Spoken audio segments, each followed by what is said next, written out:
here to briefly reflect on the Nigeria Startup Bill and generally talk about state of affairs within the technology-enabled ecosystem.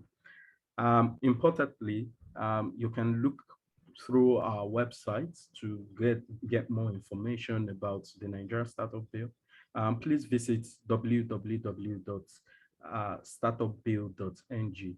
I repeat, www.startupbill.ng. Without further ado, I would like to introduce our moderator today. Her name, Aramide Abe. She's the founder of Niger Startups, and she actually holds double acts as also an ambassador of the Cherry Blair mentorship program, and she mentors with Google Launchpad and Microsoft, where she has directly coached hundreds of young entrepreneurs and continue to serve as a trailblazer within the startup ecosystem. Please let us welcome Aramide. Thank you, everyone. Hello, and thank you, Victor, and to the Nigeria. I have to keep reminding myself it's Nigeria because I think about Niger Startup. Sorry about that. To the Nigeria Startup Bill team for putting this together. It's a pleasure to be here, and hello to all our attendees and of course our panelists, some of whom I know. It's nice to see you again. I hope you can all hear me before I kind of just go into it.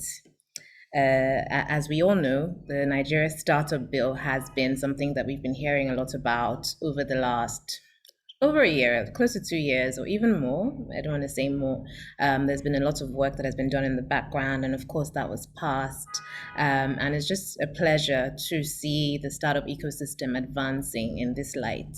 There's been so many stakeholders who have put in time and hours to being able to define and refine this so that that can support the startup ecosystem. And I'm privileged and honored to be a part of this story and this transformation and evolution in our nation. Since its inception, the Nigeria Startup Bill has emphasized the importance of collaborative efforts in advancing the tech ecosystem, prompting it to adopt the big tent approach to achieve its goals. So how far has the Nigeria Startup Bill progressed with its efforts? And so today I will be moderating this panel with our awesome panelists, and I will introduce them one by one. I don't quite see them yet. I don't know if their videos are on, but I will do the introductions anyway, and then maybe they'll come on. We have Adeze Sokon. I hope I pronounced her last name well.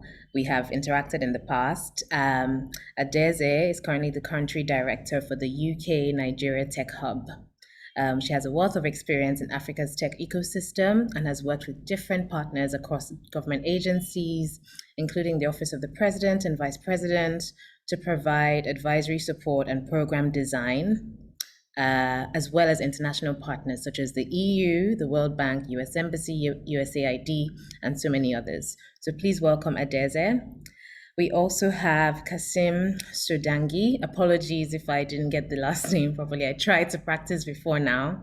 Kasim is currently the head of compliance of Smile Identity LLC, a private sector onboarding identity verification, user authentication, and digital KYC service for Africa.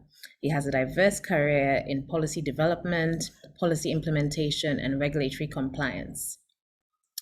We also have Emmanuel Adigboye, whom many of you are familiar with as well. He is a recipient of the UK government's Global Talent Visa for exceptional talent in digital technology. He's also a technology executive and leader with thorough knowledge of Africa's entrepreneurial and political landscape. Emmanuel has significant experience designing and managing large technology projects and initiatives in emerging markets. He's passionate about using technology for good and believes in the power of young entrepreneurs to solve society's greatest challenges. And before I go on, I just wondered if we had one more panelist, or do we just continue? We weren't sure if he would be on. Okay, so not yet. I can carry on. Yes, please. Okay, thank you. So yeah, so we have these awesome panelists who have been very instrumental in building, like we said, the building blocks of the Nigeria Startup Bill. And today we'll be dialoguing. It's great to see that they have breadth and wealth of experience across the tech sector, working with partners across different industries and sectors, particularly working in technology, working across geographies, working within Nigeria across regions, which is phenomenal. And so I will kick off with questions.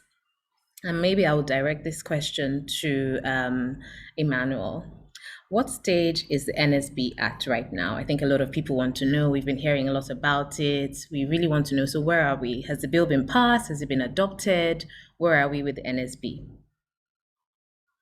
Thank you, Aramide, and good morning. Good morning, everyone. Thank you for the opportunity to share. Yeah, maybe just to dive straight into your question, the NSB hasn't been passed yet. I mean, we all wish it has been passed, but it's, as far as I know, back to the president's desk now. And what that means is it's gone through, so basically it's gone through the Federal Executive Council to the Ministry of Justice, who have to vet and just like review to make sure that it's not, I mean, it's doing what it's supposed to do, number one, but it's also not contradicting any existing laws. And once that stage has been done, which has been done, it goes back to the president. And then from there, it gets passed to NAS. And then NAS goes through all their legislative process. Kazem is probably more familiar with the legislative process than I am. But as far as I know, that is where the bill is as of today. Okay, thank you for that. Because again, I think that using the term pass, one has to be very careful about it. And I understood what you meant, not formally passed, but it's gone through at least a certain stage, which we did celebrate a few months ago. So thank you, Mano, for that. So maybe I will then take it to Kasim because he mentioned that, the NAS, which is, I assume, is the Senate. I'm just careful about acronyms because I'm not a government official. I believe NAS is the Senate committee. So do you want to shed more light there, Kasim, in terms of just the modalities of that, just for the purposes of stakeholders and startups who want to know? Yes, thank you. Good morning. And by the way, you pronounced my name excellently, so well done. So just for clarity, the bill is being presented as an executive bill. What this means is that it is a bill of the federal government of Nigeria. That is a bill sponsored by the current administration.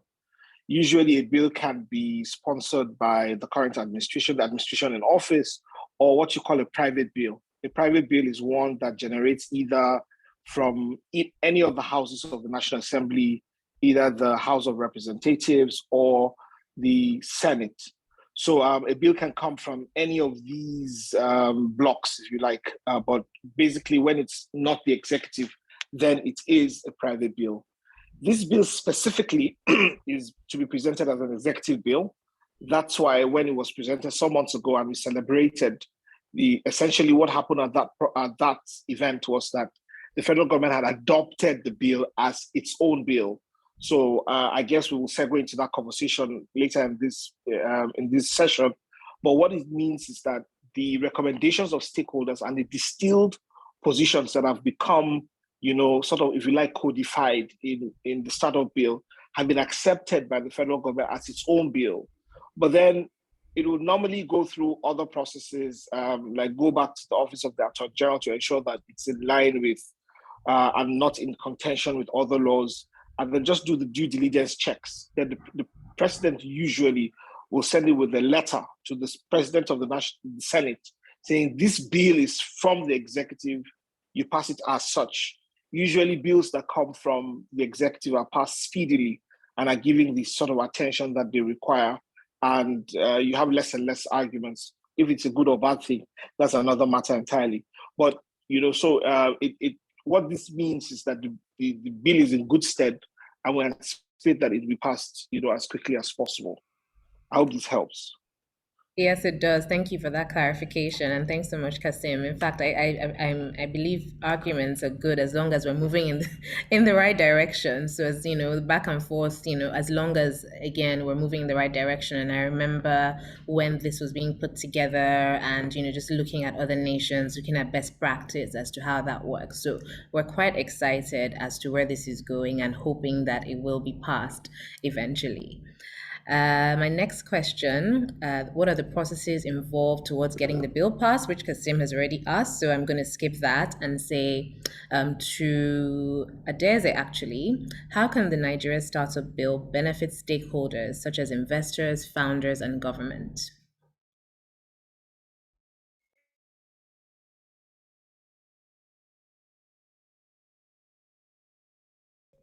Is she there?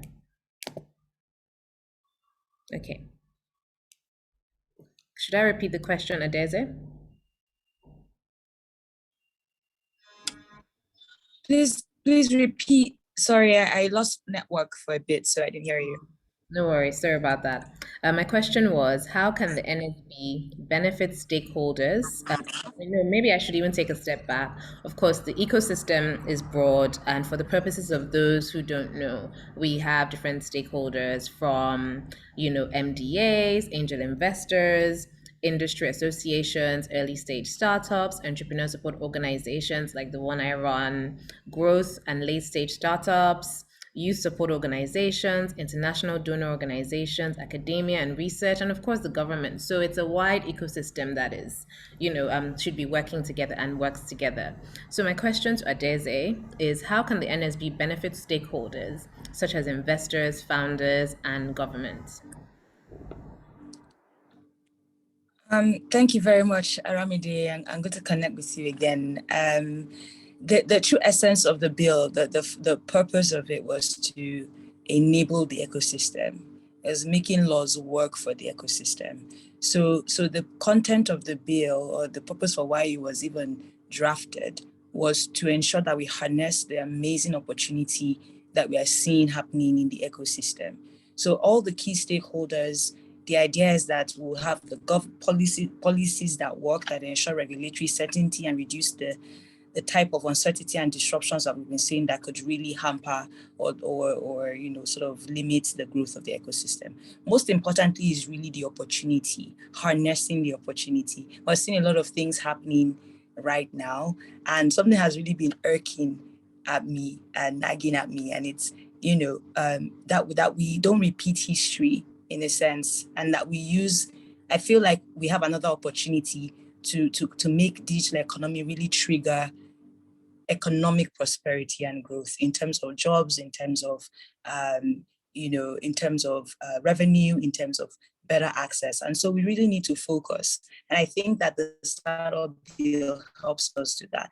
It's this document that brings everybody together and it really spells out the role that everybody's playing, and really puts it into law that makes it binding. So we hope that it is binding when it's actually passed. But what's irking at me is, when I say history doesn't repeat itself, oil was an opportunity that could have been great for the nation, as it were. Oil could have been great in terms of harnessing that opportunity and really triggering prosperity. And I don't want to go into, history way back there in terms of colonialism, but I truly get worried that we may get too excited about the hype and forget the true core of why we're seeing this opportunity. And I think that that's why the bill helps to sort of put everybody focused, and make sure that we really, really maximize the opportunity to use the digital economy to create jobs, use the digital economy to enact policies that protect the interests of local investors, of international investors, the interests of startups, to make sure that they are homegrown companies. I really worry that most companies are not necessarily owned by they're not necessarily owned by the country, or not necessarily Nigerian companies. And that's like brain flight, and that's capital flight.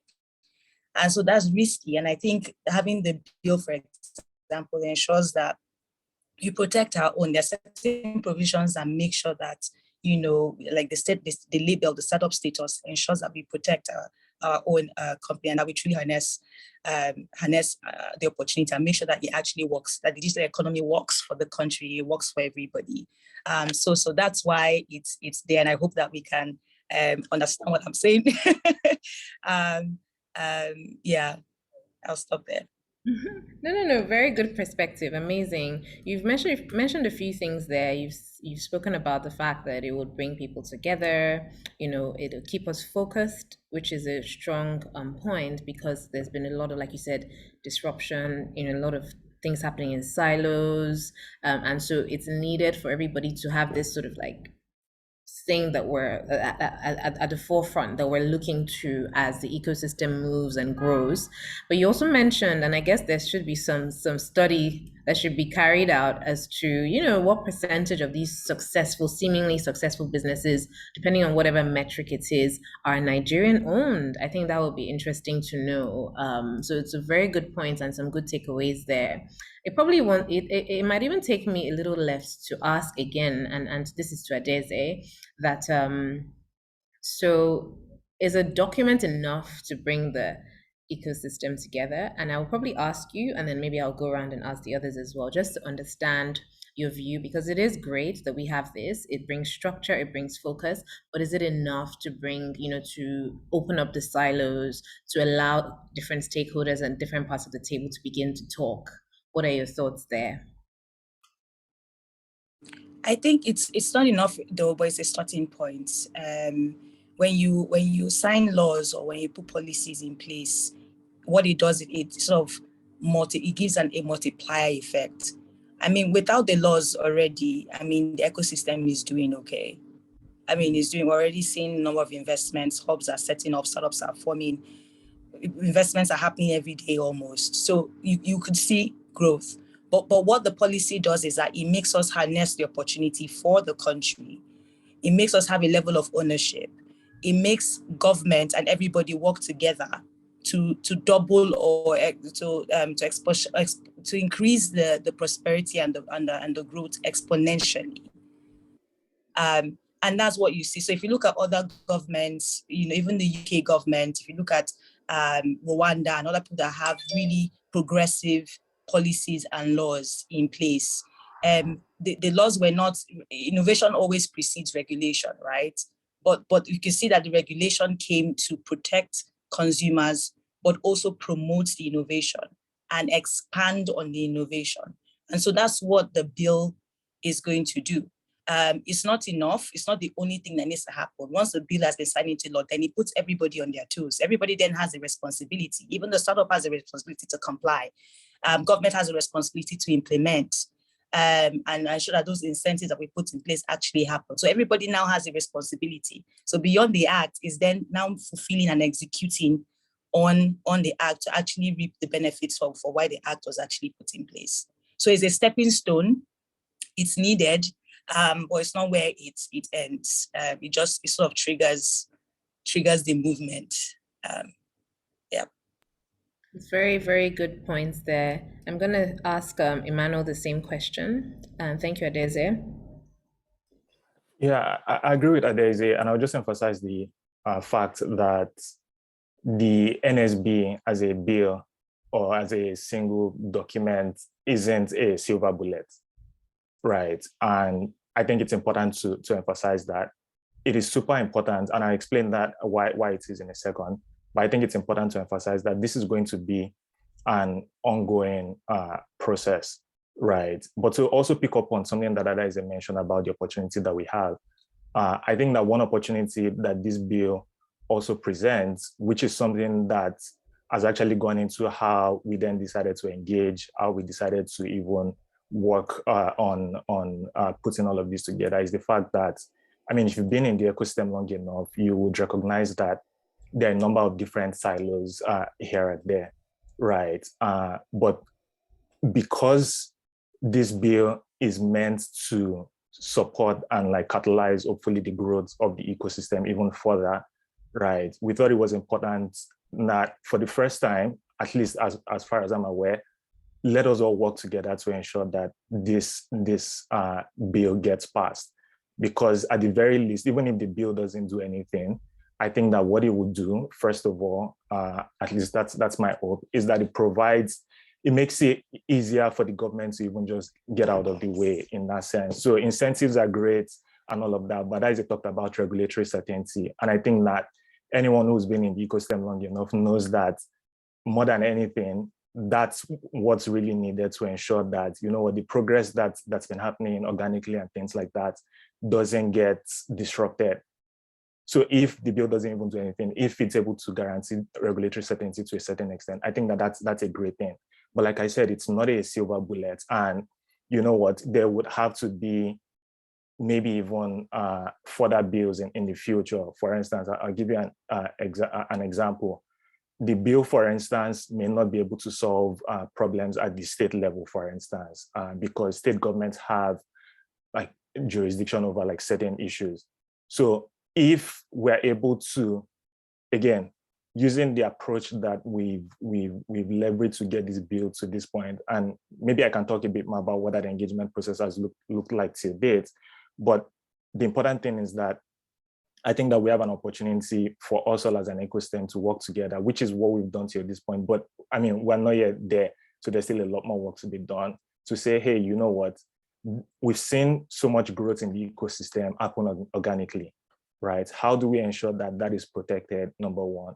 And then how do we ensure that, to Adaize's point, we're able to then, grow even much more rapidly? How do we ensure that beyond even just growing rapidly, the development and the growth that we're actually seeing benefits the country, benefits its people, benefits, the ecosystem as a whole, right? And to ensure that we're seeing real development. So I think that for me is the opportunity that I see, but there's still a lot more work to be done.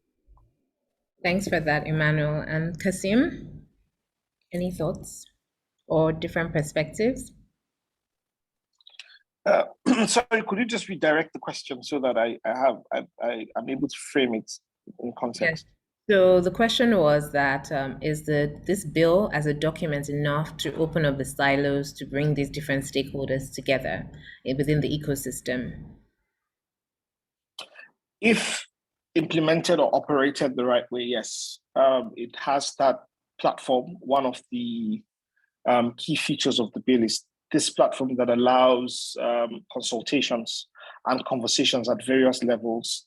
One at the level of the startups, and the startups being able to have representatives, elected representatives, representing them in the startup council, which is it has the president as the chair and vice president as the alternate chair, and has all the relevant offices of government, including the central bank. So there's this possibility that if the platforms are operated, managed properly, then we begin to have the kind of cohesion Emmanuel was talking about, that would mean that the government is really an enabler, a facilitator. I would choose my words carefully. I'm not sure I'll borrow Emmanuel's words as step out of the way, I'll just say that as an enabler, and not really become stumbling blocks. So I'll say that, yes, the bill has those building blocks that can catalyze that type of environment, but then a lot will depend on putting the bill in practice. It has to be adjectival. Having it in documents will not solve this problem. It has to be implemented correctly, to create that type of impact and that type of catalytic, sort of impact that we require to see the space take off appropriately as it should. Thank you for the different perspectives. I was making my notes. There's a lot of consistency, and one thing I kept hearing was progress. So it's progressive, right? So having this bill it means progress for our nation, progress for our ecosystem. As it talks about ownership, which is important, shared ownership and individual ownership, because when it is passed, it's not only down to the government, for instance, it's down to, of course, even the startups, every player. Emmanuel mentioned it's not a single bullet, but it is sufficient to kickstart that progress, that ultimate progress that we're looking for.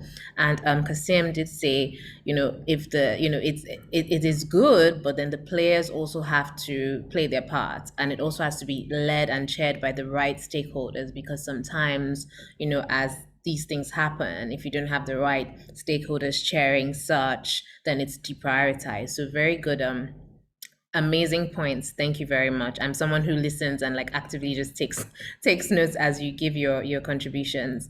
So I'll move on to the next question.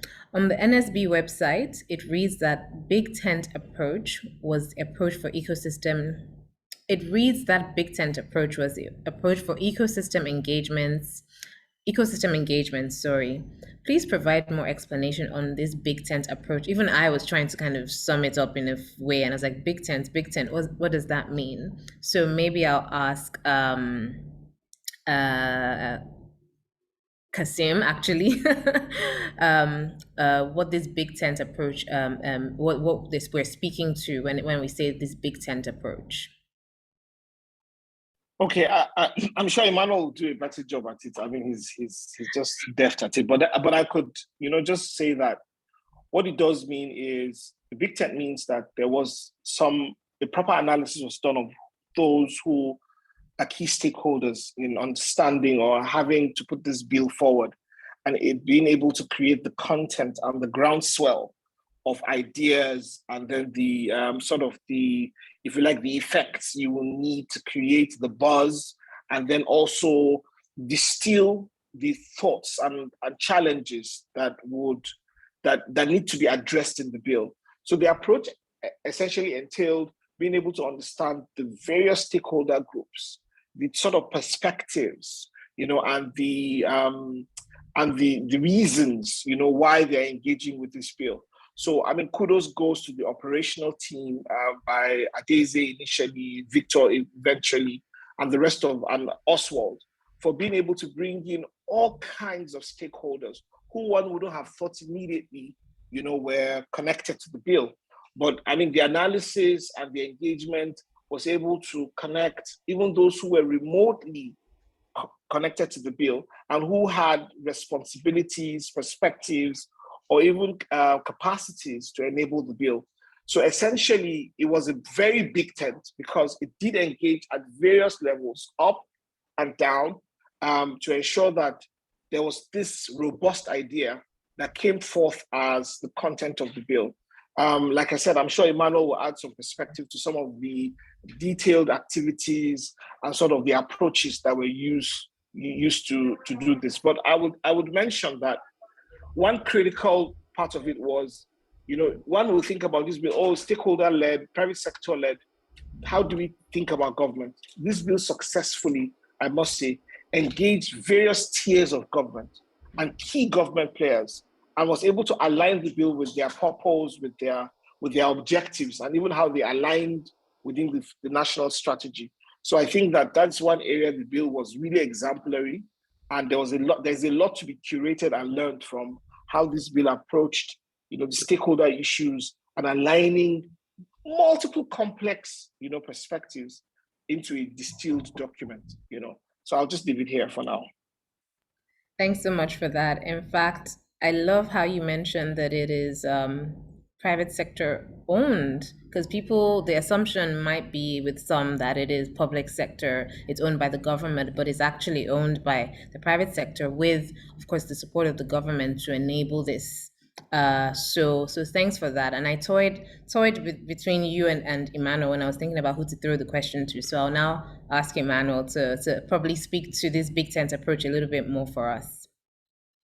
Yeah, I'll dive a lot into the engagement process. But I wanted to, first of all, say that a lot of credit actually goes to folks like Adeze and like Oswald and a lot of the early members of the council or the team behind this, because they were the ones that had the vision to say, hey, you know what, there's actually been a lot of like silos within the ecosystem. I talked about silos earlier. So they did a lot of stakeholder mapping to say, okay, if this is going to work and if this is going to address all of the challenge or a lot of the challenges within the ecosystem, who are all of the key different players, right? So mapped the entire ecosystem, investors, entrepreneurs, whether late stage, early stage, all of the different groups that you mentioned, for instance, who in a lot of ways, I mean, you probably know that like different people are probably advocating for different things at different points in times, but there hasn't really been a cohesive effort as an ecosystem to say, you know what, this is what we want. So that stakeholder mapping was really key as a first step to this process. But beyond that as well, right, the ecosystem doesn't exist in isolation. Like governments are a key stakeholder in this, right? And government, not just the executive, even though this is designed or was designed as an executive bill, but then there is the National Assembly. There are all the various ministries and departments and agencies that in one shape or form have an impact or affect or the work of startups. Either ways have an impact on the startup ecosystem, right? As a matter of fact, during the engagement process, and I'll just quickly run through the engagement process very quickly so that you see how everything connects. But this big tent approach is really saying, you know what, there are all of these different stakeholder groups within the ecosystem. There are all of these different government players and a lot of other civil society organizations that bridge all of these different parts of the ecosystem. How do we bring everyone together to actually work towards this singular goal? And it's that approach that actually informed how we went about engaging for this bill. You talked about this bill being private sector led. Yes, that is very true. So one of the earliest things that we did in this engagement process, right, was to actually then go to the ecosystem to say, hey, so in doing the ecosystem engagement, for instance, we broke down the ecosystem into multiple groups. Early stage investors, early stage entrepreneur startups, late stage startups, entrepreneur support organizations, and the likes, right? We had focus groups with all of those different stakeholder groups. We had town halls. So we also then broke down the ecosystem into states, right, and regions to say, hey, you know what, while different groups might have different perspectives, it's also important to look at perspective from a state standpoint. So we also then had like states and regional town halls with different groups within those states and town halls. So we had 6 different regional town halls.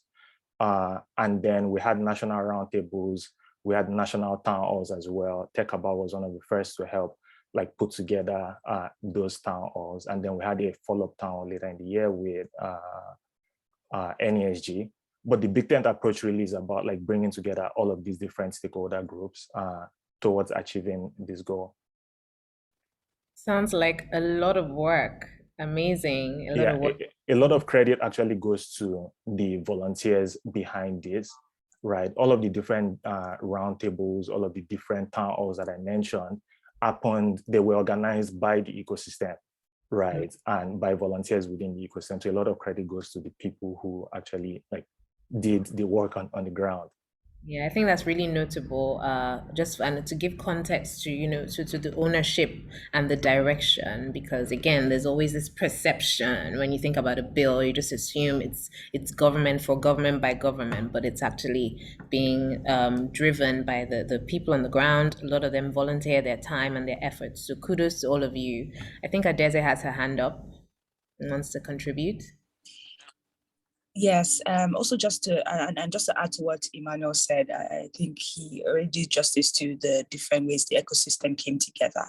But just to also say that when we describe the Nigerian startup, we say it's a joint initiative by the ecosystem and the presidency. And it's important that, I know we say, yes, the private sector had a huge level of ownership that we've ever seen before. This is not the first time the idea for this bill has come up. If you've been in the ecosystem for a while, there have been different types of initiatives just to push this bill. But I think what made this very successful thus far is the fact that you had both government and ecosystem on the same page. And that is something worth acknowledging. Because before we even went into understanding who the stakeholders are, we had to sit down, we had to get a group of people, which we call the advisory group, and you probably see their faces on the website. And they represented each ecosystem stakeholder. One person from big corporate, one person from the donor side, one person from the startup side, one person from the investor side, one person from the government side. If we didn't have the kind of political will that we had, as seen in Oswald, who is the SA to the president of digital transformation, and the likes of Ife Adebayo, who is the essay to the vice president. If we didn't get that kind of political will, these guys were up all night. They were pushing more than anything. And I say this because I believe that the process, which we call the Big Tent approach, which is a collaborative approach, an inclusive approach, a co-creation approach, that's what it means. That if you're going to move policy, if you're going to move regulation to work for any sector, you need that type of strong collaboration between both parties, both the private and the public sector, the policy side of things. So if we didn't have that strong political will, we may not have gone this far. And of course, the will from the ecosystem. So that's something very key to highlight, because this can be a framework. We believe that the Big Tent approach can be a framework for policy making in the country. Thanks so much, Adeze, for that. It's a real stakeholder agenda. You know, it's all about that, essentially. The success of it is down to stakeholders. Obstacles will be down to stakeholders and adoption. So you and Emmanuel make really good points. And it's really nice for you to take us through the journey as well, Emmanuel, telling us about the different activities that had happened in relation to bringing this to life. So thank you. And again, kudos to the guys at the top in government who were able to enable this, like you mentioned, Osaratin, Ife. So thanks to them as well. And so I'll go on to my next question. Well, Emmanuel has kind of answered it as well, discuss the various activities carried out to get the ecosystem involved. But I think I would like to maybe get a bit more meat there. So I don't know if Adeze wants to speak to that, and then Emmanuel can contribute, or she can just take that question. I can speak and then Emmanuel can jump, anybody else. So the first step was we understood that this bill was important. We got the key representatives of each stakeholder together. And we had this guy or this organization called I4Policy, who has experience in helping other African countries with their different acts. We came together where we met weekly as the advisory group to really think through what was the best path and design and co-create what the process would be like. And so we had those meetings. We agreed quickly that we started highlighting what the risks were. And the risk, one of the big risks was, how do we build trust? Because like I said before, this wasn't the first time. There's a lot of apathy when it comes to policy, distrust for government. How do we know it will work? This is just, talk, dialogue. There's a lot of apathy. And so we had to make sure that we dealt with that.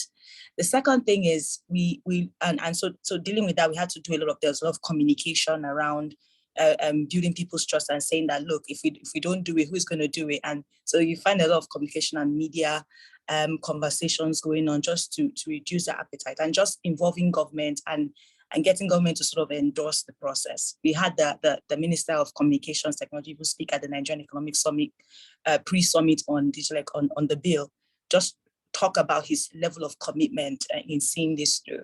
And I think that helped to boost trust in the process. The second thing was, we said we're not going to reinvent the wheel. We were going to look at what exists. So we said, okay, what are all the policy conversations that have happened before? Where are the reports on that? All the laws that exist around tech and the tech setup in the ecosystem, where's the report? And we got two lawyer groups to work together on sort of harmonizing those policies, and then use that to engage the ecosystem to say, hey, these are things that we've said before, these are the things that are in place. What don't we agree with? What do we agree with? Can we feed into that? And that led into the different town halls in the 6 geopolitical zones. That led into different focus groups according to different, so startup groups, academia, talent groups, investor groups, having their different meetings, and all of that feeding into what we now have as a bill. Very important, we also had the Mda Consultation in the beginning, where we wanted to get government to buy in. So we had all the different government players that are very key to the success of policies and laws in the country came together in Abuja and spent 2 days just looking through the draft, giving their feedback. And then we sent that out to everybody else, and everybody gave their feedback. And that's what we then have now as the bill. But what we saw was just the beginning of a small group. Then we agreed on what the framework should be.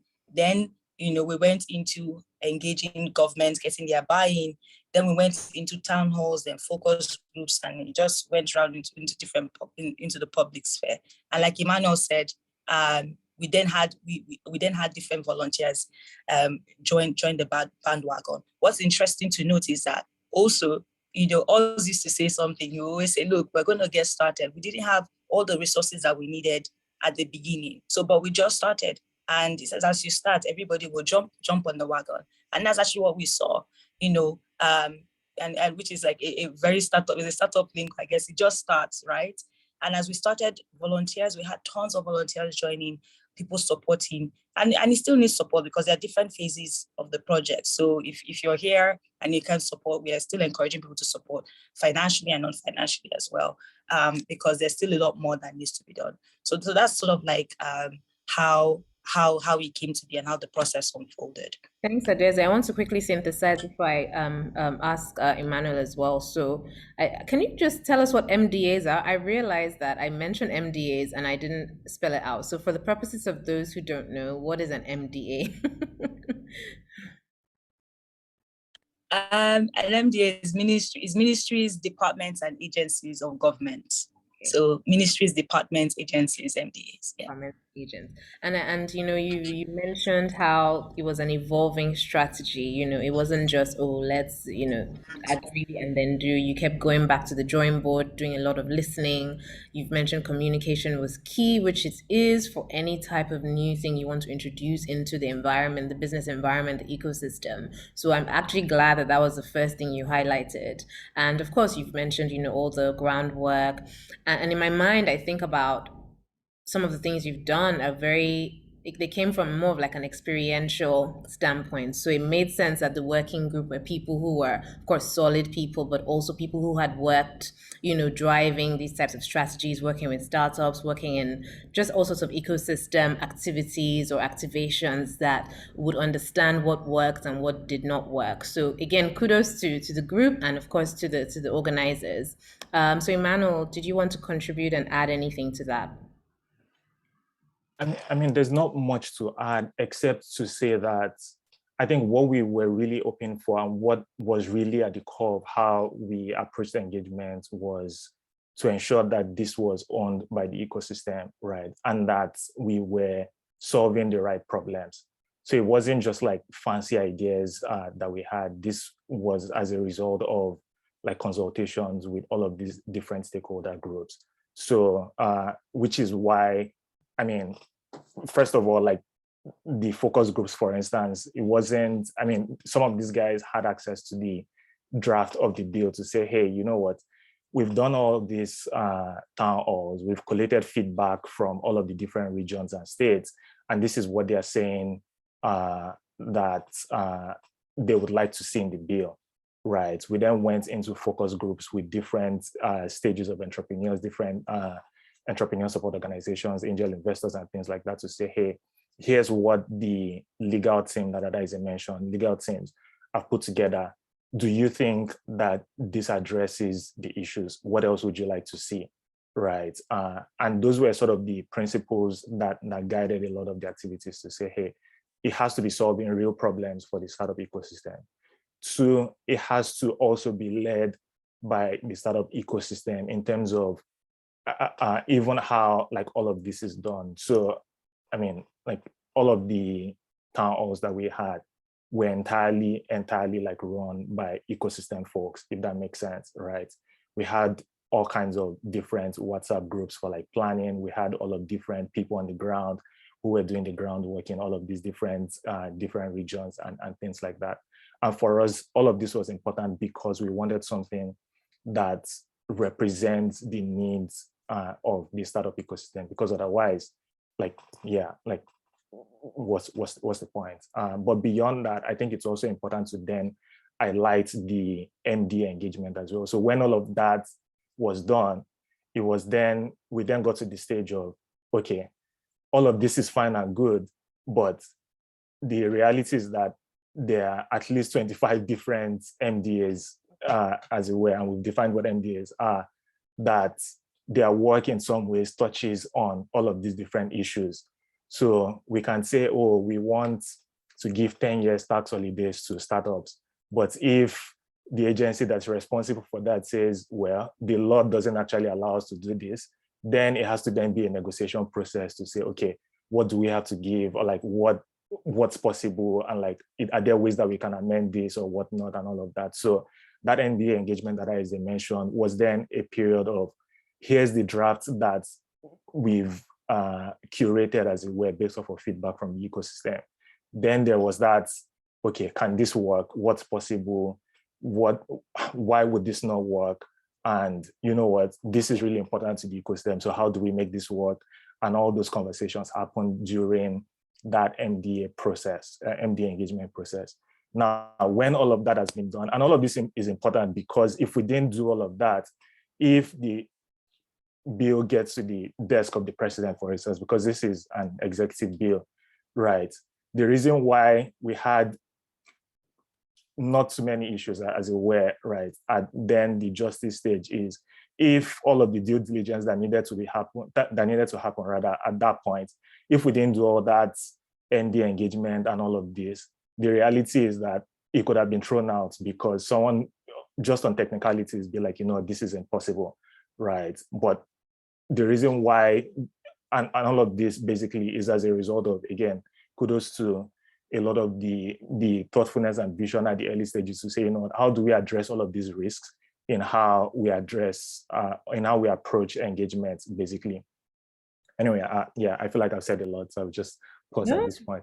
You've said very useful things, just been processing and understanding and taking notes, and you even touched on some of the successes. So maybe I can use that to wrap up the final question before I go into questions from the audience, is that can you share some of the maybe challenges or learnings? And I'm happy for anyone to sort of like just go, maybe put up your hand and I'll call on you, but maybe Emmanuel can just highlight one or two, and then we move on to Adeze, and then we move to final questions. So the question again is, along the way, of course, it was a big endeavor, big effort, huge.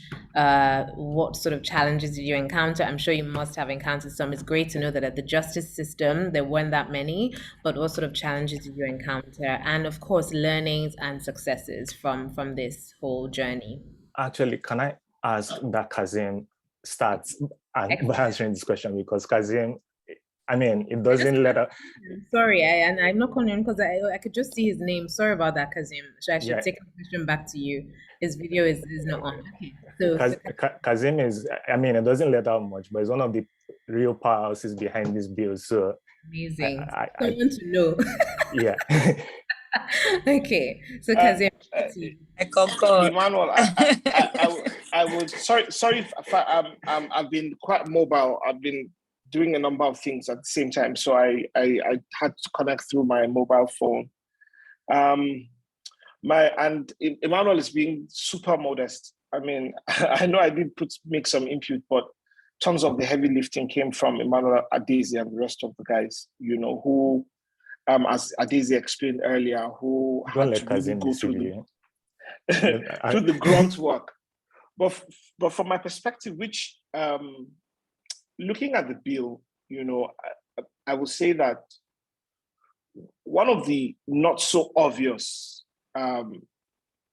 successes of this bill, which is, I mean, I did participate in that in some a bit of that process was, and I touched on it earlier on, was really just being able to understand the moods and the postures of stakeholders. This bill, because it's multi-sectorial, is the kind of bill that dies. It has an early grave. I've been in government. I did work in government for 6 years, and one of the things that, from my experience, I remember one of the sessions, Mda session, called me a policy hitman, because in some of the offices I've worked, when we have bills that tend to contradict the purposes or the objectives of the particular department or agency of government, the first instinct is to ask that it be put down, like a mad dog, not because it doesn't on its own carry some promise, but because it sort of it devalues either the objectives or the programs of an existing agency of government. So this bill was in many ways very clever. It did measure, and probably I would dare say, almost accurately gauge the mood and the postures of the personalities and the groups and the agencies and sort of the objectives they were trying to achieve. I mean, there were multiple voices, there was some confusion at different points. But I mean, again, it was this capacity to distill, and I still think that it is the most vital component of this bill, being able to carefully and neatly arrange how the bill will function with everybody in place, without ruffling too much. I'm not going to say that no feathers were ruffled, without ruffling too much, the feathers of agencies who had, plans who were adjacent to this or similar or so on. So that for me was the most intricate task that was done in being able to capture this bill.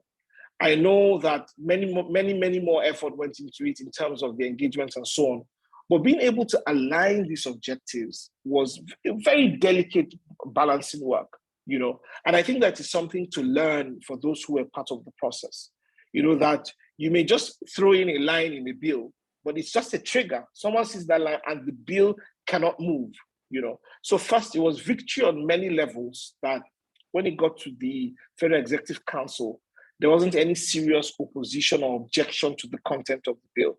I think it was momentous, One of the challenges of government lately has been that people focus on writing documents strictly and specifically for their sector because they know that if you just foray into anybody else's cocoa farm, they fight back with all the stand your ground rules, But this bill was able to break those barriers and create those platforms for that type of communication. But I'll still say that there's some work to be done. At the National Assembly, I still think that we should expect a curveball. I'm an optimistic pessimist, I think that we should expect a curveball in terms of perspectives and questions around, particularly around taxation and some other incentives in the bill. But then again, we should be able to negotiate. We should be able to also present sort of flexible implementation approaches that can, I'll not say placate, but assuage, sort of assuage the feelings of those who might feel, the bill will be administered to the detriment of their own administrative powers. So I expect some slight or some pushback at some level, at the National Assembly, but I think that it is surmountable, But then again, already it's been tremendous, just the ability to be able to put together this puzzle, and meander through all the, all the potholes that comes with mandates, especially mandates that codify the law of different agencies. I mean, if you look at the bill, typically the FIRS is involved, Mda is involved, the Ministry of Communication, Ministry of Trade is involved, NCC has a role, National Sovereign Investment Authority, Sovereign Wealth Fund has a role, Bank of Industry, the central bank, they all have sort of roles. So being able to really weave this collage of mandates, it's just tremendous and monumental work. I'll just leave it here for now. Yeah. Thank you so much for that, Kasim. Very reassuring as well. I think maybe speaking, wearing another hat, if I'm just a startup who is very wary about all this government stuff, I think that perspective you gave is very reassuring, and we probably just need to hear more from stakeholders like yourself, from government, just to remind us that, hey, it's not a government agenda, it's collaborative, it's not just going to be a walk in the park, but again, it involves all the key stakeholders that are important to the growth of my business, your business. So it's important to, pay it mind and take ownership at the right time, which is fantastic. I think there are questions. Yes, I see one. Someone says a copy of the bill does not appear to be available on the website or anywhere else. Can this be shared? I believe it's on the website, so maybe it's been answered. Let me just look in the chat box. So while we're waiting for other questions, I'm going to recap something that Adeza said as well, which is as regards to just starting. I think it's important, and I think the strategy. Someone might almost want to steal it because it's a great strategy. The approach that the NSB organization have used to really drive this momentum and sensitization amongst the different stakeholders. It's really great and commendable.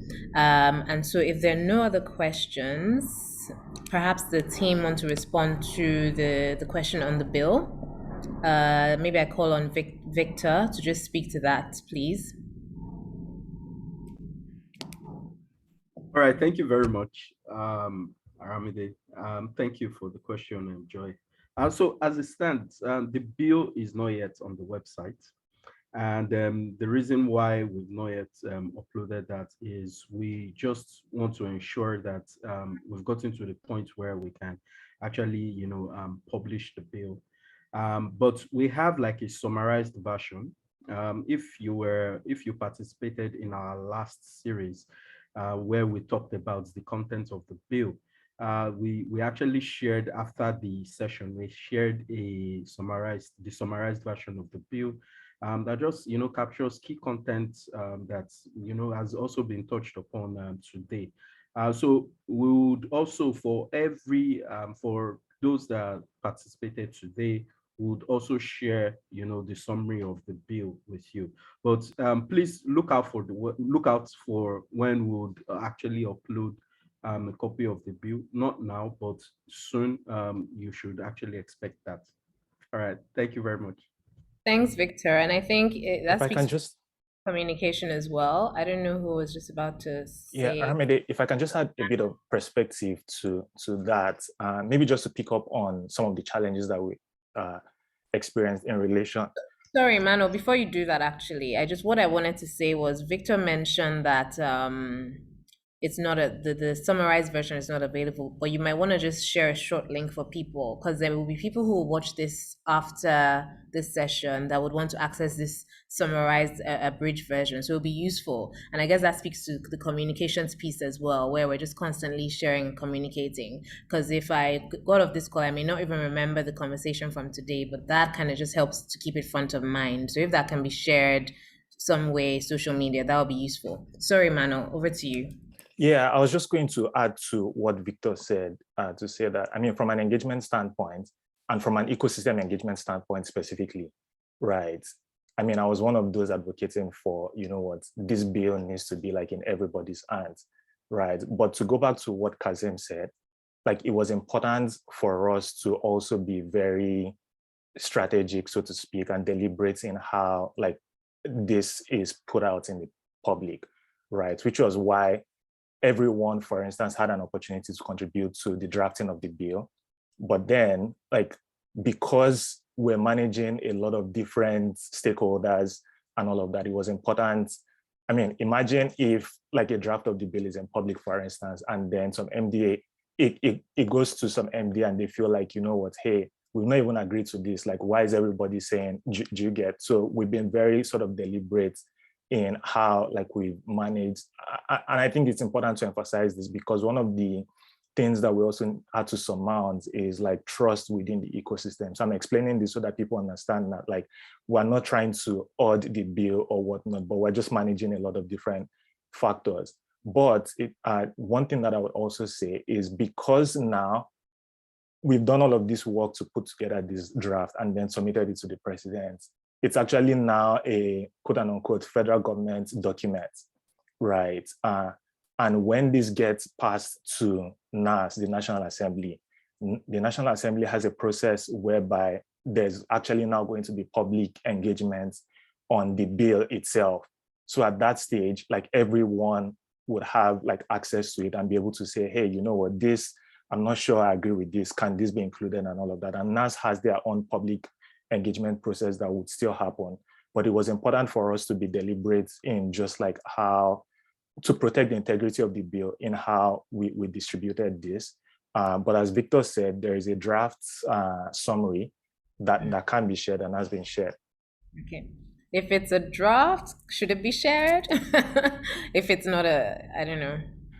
No, I mean, as of, the good thing is we can say that this is a snapshot of the bill as of February so and so. right? Okay. The truth is there would still be updates, there would still be opportunities for people to say, hey, how about we include this? Again, all of that will happen as a part of NASA's public engagement. Okay, thank you for that. And just speaks, I guess, because I have a bit of a comms marketing strategy background. Adeza has also really spoken about comms. I feel like the NSB team have done an amazing job with their social content, their infographics and all, and just for them to keep it up. So for something like this, perhaps unbundle the information, the high level information in the summary for people to then understand and be able to connect with as we go along. And, I think, it will be amazing from there. There's one more question. Great job, everyone. Thanks for the amazing job you're doing. He just wants to ask, when can we likely expect this bill to be signed into law? Will it happen this year or before the new administration comes in? Critical question. I'm just curious. Maybe we should ask Kazim. Yes. Wow, I wish I had this crystal ball. Okay. But I think that if it makes it to the House, I would rather use like time spans within the next 60 days. And there's a great possibility. I think it can be signed into law before the end of the year. I think that the processes, like I said, an executive bill gives you that advantage of speedy passage, the possibility of speedy passage. And I think that again, because of the work the team has done, there's some groundswell in being able to not see one as opposing such a good thing that is good for Nigerian youth and all that. So I think that it's politically aligned. So there's a high chance that if it moves beyond the executive in the next 60 days, in my view, I think that it can go through the entire processes and it can be passed. I would just say that, again, from me, and this is my perspective, but that's where the work really, again, another tranche of the work starts, because, one has to be careful. When a bill goes to National Assembly, it could come out a different animal at the other side, So that's where all the vigilance and attention to the details of the content of the bill, the spirit of the bill, should also happen. There are all kinds of, they call it pork barrel to make it look good, but there are all kinds of tradings and things that can happen, but I'm certain that, in summary, if we have the bill get to National Assembly in the next 2 months, we should have the bill before the end of the year. I'm sort of positive about that. Sort of positive. I'm positive. Thanks for that. Thank you for the insights and that update. Of course, we can't control these things, like you said, but again, there is work going on behind the scenes, and once it goes in there, there will be work. So I think I'm just honored to have gotten perspectives from a legislative standpoint, being Kazim, strategic standpoint from Adeze, technical execution standpoint from Emmanuel. I'm really happy, and I'm sure everyone who has joined this call has been, engaged and found it very interesting. So maybe here at this point, we will just wrap up and say thank you to everyone who joined this. The real call, or the call to action now to everyone, there's people here from different stakeholder groups, entrepreneur support organizations, is to perhaps see how you can volunteer and support this movement, this progressive movement. So I don't know if the NSB team want to put the link to how people can sign up to volunteer, but we really want to request for more involvement from the ecosystem, the partners, the different hub networks, to give more visibility and support to the bill. And also for practitioners to call on NAS officials representing their constituencies. I'm definitely going to reach out to the ones I know for the bill to be passed. So that is those are the two major calls to action. So if there is a way for people to maybe express their interest with NSB, I don't know if the team can just put that up in the chat box. At this point, we will not be able to take any further questions because we've run out of time, but we've got an amazing question there. It can be emailed perhaps to the team. Also, please share your email, Victor, of the team, so that then they can reach out and engage, and we will respond definitely. So I just want to say thanks again to Emmanuel, to Adeze, and to Kasim. Thank you for the perspectives, for the very rich input that you gave today, and look forward to connecting with you all sooner than later. And of course, to the NSB team, thank you. Thank you for organizing this. Thank you for having the ecosystem at heart, actually in mind, as we hopefully get this passed. So thanks to everyone, and thanks to our audience. All right, then. I'm handing over to Victor now. Thank you for having us. All right, thank you very much. As mentioned, if you check the chat box, you'll find a link that would take you to the summary of the bill. But notwithstanding, for all our participants, we would also still share this with you. We would share also our contact information, how to reach us, if you'd like to partner, if you'd like to volunteer, and also, our website where you can also easily reach out to us to actually check on some of the activities that we have lined up. All right, thank you very much, and have a lovely day ahead.